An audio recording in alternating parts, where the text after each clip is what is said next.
Hey, Rail Riders, Rick Bailey here, back over at the Foltz Bailey Model Railroad, back in the studio. I goofed up again. So if you caught my last live stream, I made a comment to rearranging some of the studio here. I got rid of a hutch that was on the desk to make more room to actually do some modeling work.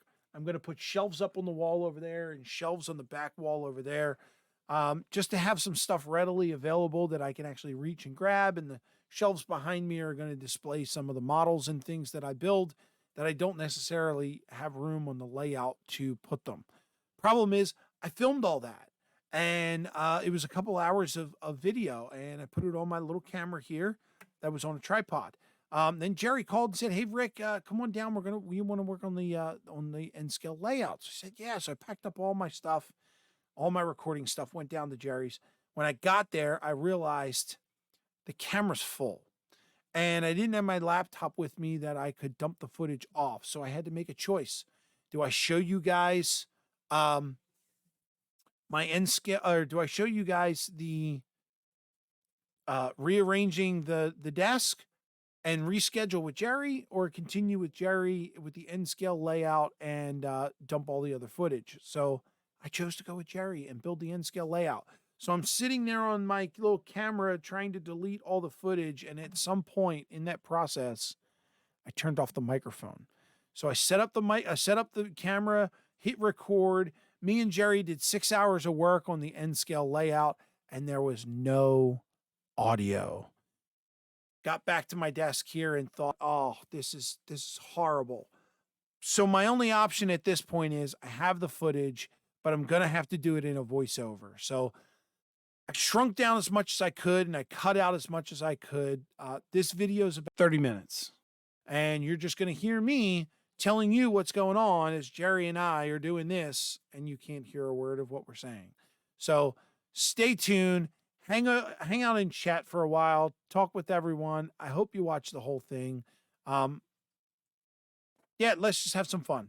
Let's get to that video. All right, so we were explaining here what was going on, and what I'm showing you there is the printout that we have for the layout that was on the sheets that we glued down before. On that printout, it's got numbers on it. Those numbers represent the height of which the layout was created in. So over here, you see me gluing down the first part, which is actually at the lowest point in the layout. That's 0. And then here I'm putting in the very first incline.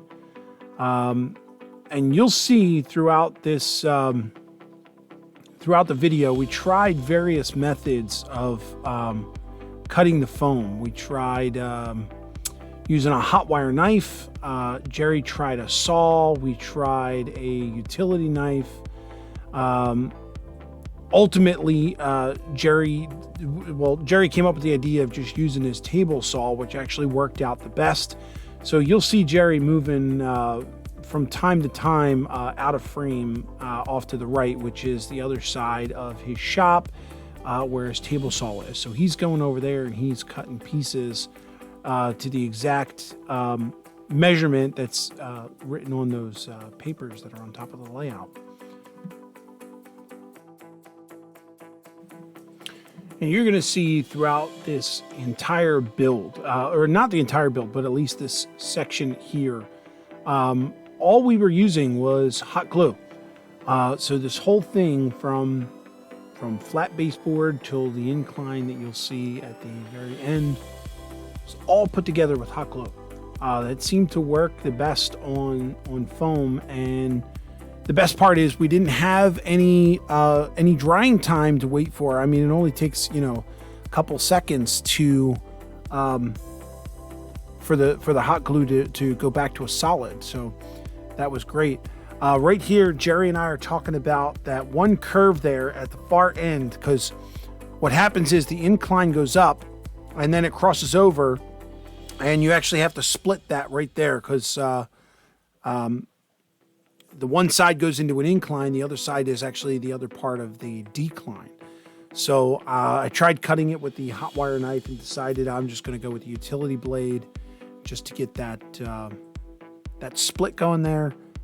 That worked for that. And a little snap, and we're ready to go. So you could see that far back corner, that first part we did where it goes up into the incline. Now we're just continuing that around, and that's going to go into that figure 8 section that is in the center.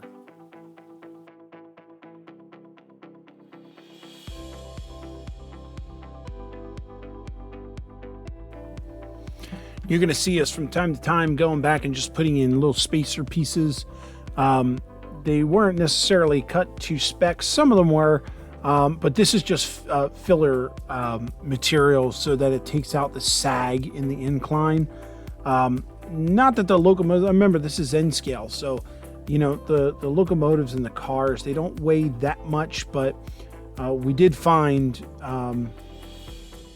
that when we put a little weight on it with our fingers, that it did have a little sag in it. So we were kind of we were worried that by the time we got done doing like plaster cloth and cork road bed and all that, we just didn't want you know, separate sections to be weighed down. So yeah, we just started making sure it was all nice and stiff and there was no sag in the foam.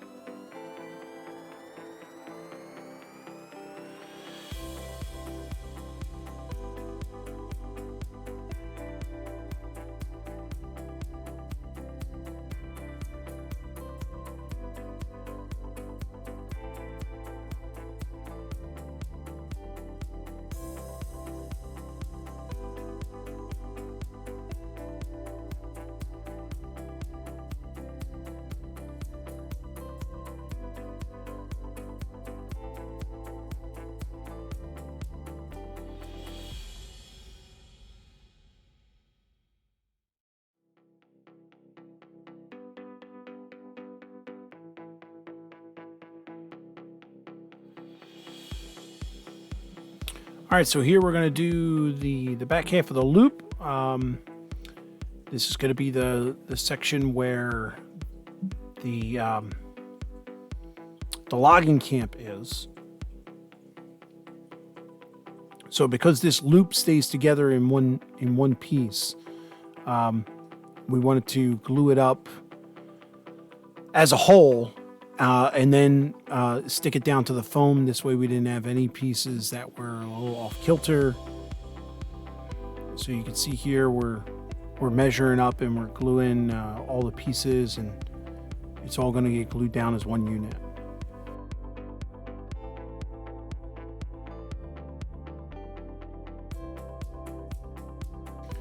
All right, so we made one small mistake here. This back piece you see me pulling off there, so that top ring is actually going to overlap on the section below. You'll see later on, we're actually going to make like a little cavern out of it. So we had to move that leg and put it on the other side, and you'll see we'll match another part of it up on the left there, because we obviously couldn't put a piece right over the track.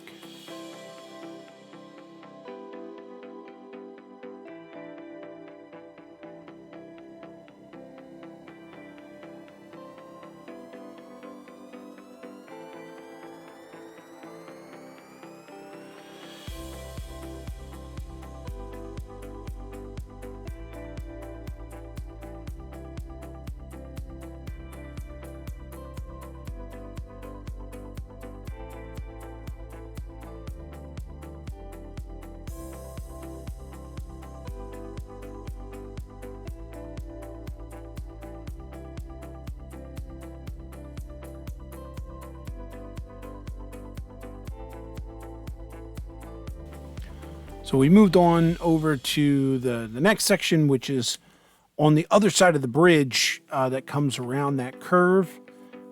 This is the part that we split earlier in that loop in the beginning, and now we're just matching that up. So this part is actually going to be over top of, there's going to be an actual a tunnel on the other side, and this is going to be above that tunnel. And then here's the last leg of the actual track section. And then this will come back down to ground zero.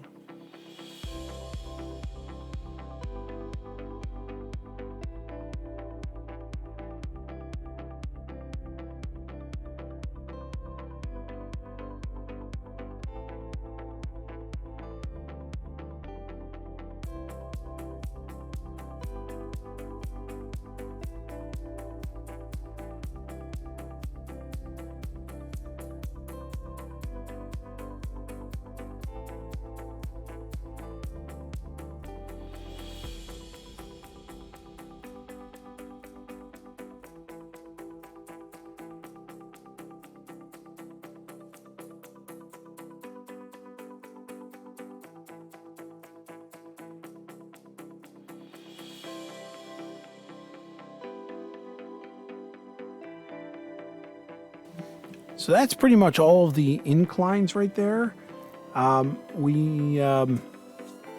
inclines are done. The rest of this is going to be filling in those little the spacers in between so that we can get the sag out of it. But what you're seeing there is a pretty much completed track section. Track section is the wrong word, but yeah, that's pretty much the layout right there. Now it's going to be all terrain from here on out. We found in this section here, the one side was higher than the other, so Jerry decided he was going to get a piece of track and put in there just so that we can check the height difference. And we're just making little adjustments, gluing some pieces in, making it solid.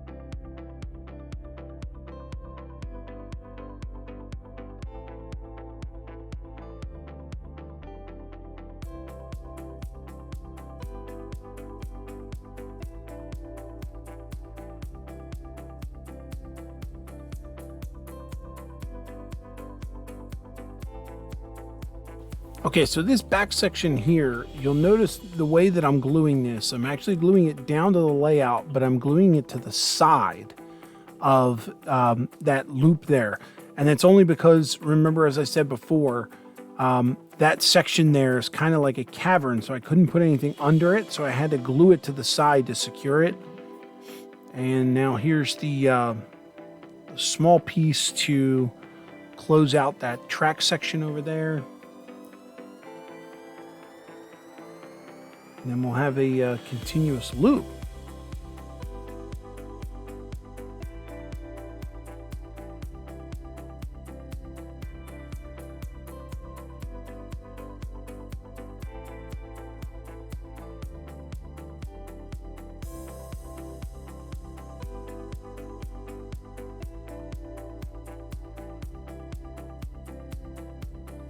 So if you guys remember, I built this this N-scale wooden bridge. So now Jerry and I are putting down the test track and putting a locomotive on it just to see if we have clearance. There I go, almost breaking the bridge by dropping it. So we realized that we got to cut a hole in the styrofoam there for the locomotive to go through. And at first what we thought was that we could just cut like an archway in it, which would have made a lot of sense, and that's what we tried first. You'll see I switched over the cutting tool on the hot wire knife from the wire to this like steel bar that they have. So we're actually gluing in a section here to actually fill that hole, and then we're going to cut the archway. And then we decided, you'll see in a few minutes, this wasn't the best idea.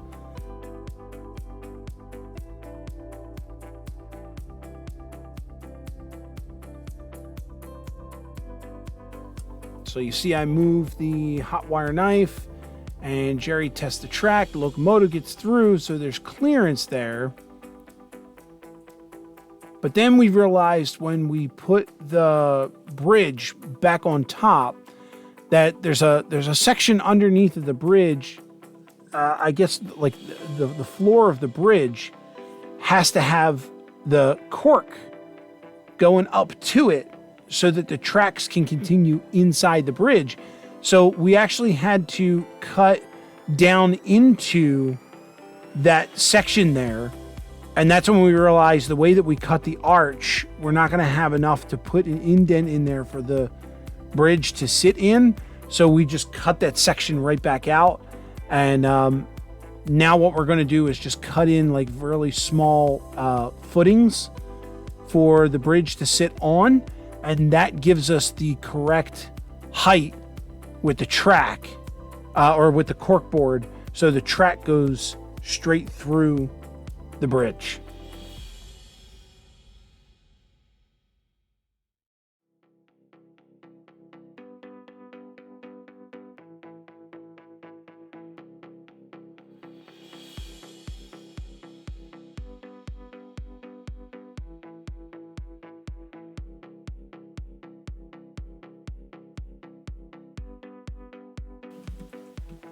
So there you can see I've got a piece of cork and I'm testing it against the sides of both the bridges. So the cork will come up and meet the bridge right where it's flat.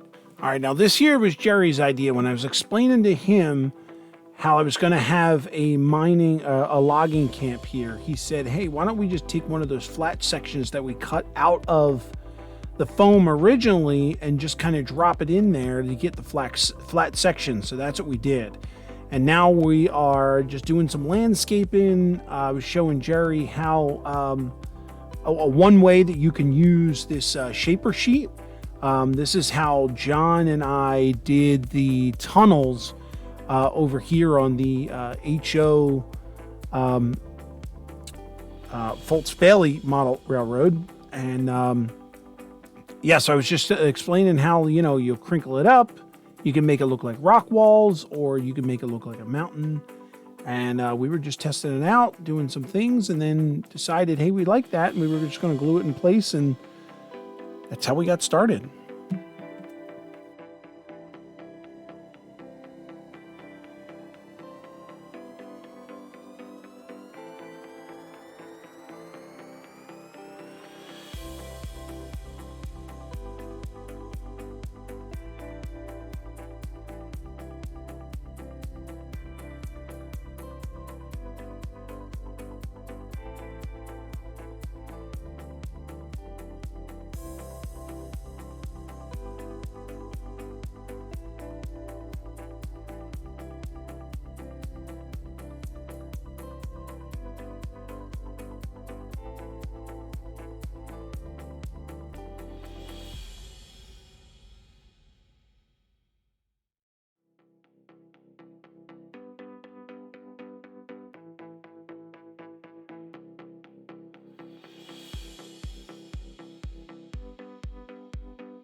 So we thought that would look good right there. So we decided to hot glue that in place. And then we were trying to come up with some ideas on how to use the excess because, nothing goes to waste on a model railroad. So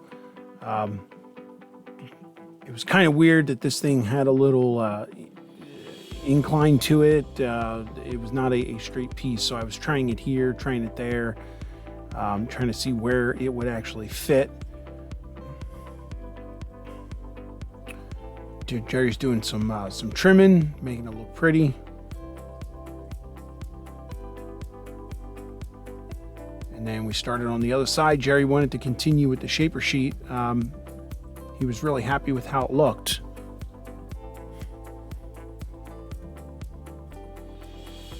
So So I gave him a shot. I said, hey, crinkle this up. So he was playing around with getting the crinkles in it while I was actually taking that spare piece and gluing it to the outside. It seemed to fit there very well. So that's going to be a section of a rock wall or some sort of something on the outside. Because remember, you're going to be able to see this layout from every side because it's going underneath the coffee table. The coffee table is open, 360 degrees. So everything's got to be done. There's no hidden spots here.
All right, gang, here's the deal.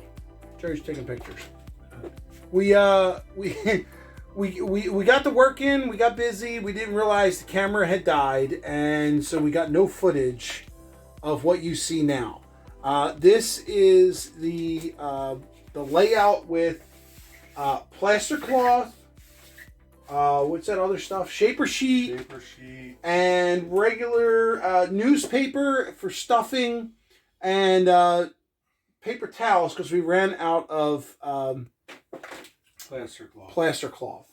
So this is what we've got so far. We got mountains, we got hillsides. Jerry can't keep his fingers off of it. That is where the wood bridge is going to go. In there's a little cavern in here where the train will come out from over there, pass underneath the little cavern. Then there's going to be a little area over here, which we haven't figured out what we're going to do with.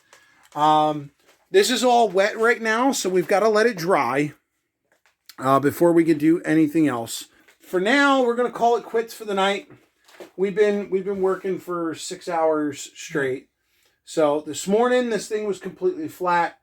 Just to do a recap, we did the risers to get the foam up, built the inclines, and then filled everything in with various tools and methods. All of which was new to us. We didn't know how to do any of this before we started this morning. So it's definitely been an experience. None of this, yeah. It's been great though, man. Yeah, it was fun. It was awesome. Yeah. You know what? A lot of it was captured on a live stream that we did on Jerry's channel. I'll put a card at the end of the this video so that you guys can see that. Go back and look at the live stream. It's not that long. It was fun though. We talked to a bunch of people, got a bunch of techniques, shared some info, and Yeah, it was pretty cool. Yeah, so we found out a new technique during the live stream and we tried it. Yeah. Oh, go watch. Yeah. No hints. Yeah. All right, gang. Until next time, which will probably be either we need to do some fix ups and some touching ups with some plaster and all. Yeah. Probably won't film that because it's just touch ups. But after that, it's going to be cork, track, and then scenery. So we'll see you then. See you then. Peace. Later.